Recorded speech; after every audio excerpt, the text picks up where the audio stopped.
بسم اللہ الرحمن الرحیم نحمده ونصلی علی رسولہ الکریم اما بعد. حضرات،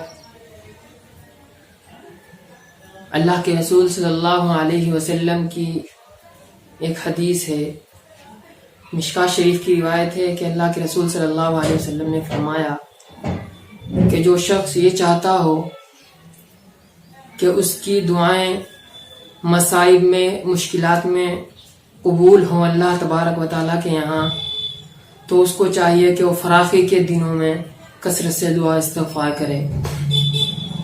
تو اس حدیث کے ضمن میں ایک بات کہہ دینا چاہتا ہوں، وہ یہ ہے کہ امت مسلمہ پر یہ حالات آئے ہیں، یہ وقت آ گیا ہے، تو اس وقت میں ضرورت اس بات کی ہے کہ ہم اپنے تمام خرافات کو بالائے طاق رکھ کر ہم اللہ تبارک و تعالیٰ کے سامنے سجدہ ریز ہو جائیں، اس کے سامنے سر نگو ہو جائیں، اور راتوں کو اٹھ کر ہم اللہ تبارک و تعالیٰ کو منائیں.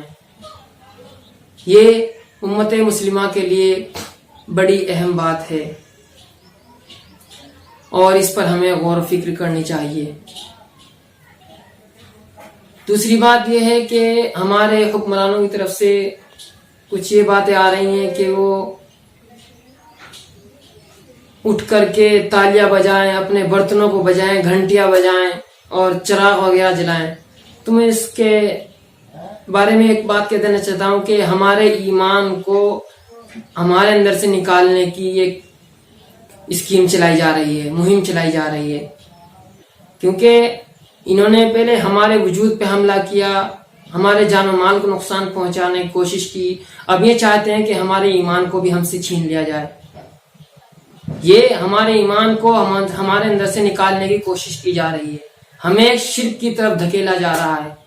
تو میں اپنے تمام بھائیوں سے یہ کہہ دینا چاہتا ہوں کہ ہم ان تمام خرافات کو بالائے طاق رکھ دیں اور اپنے صرف اللہ کے سامنے ہم سر نگو ہو جائیں.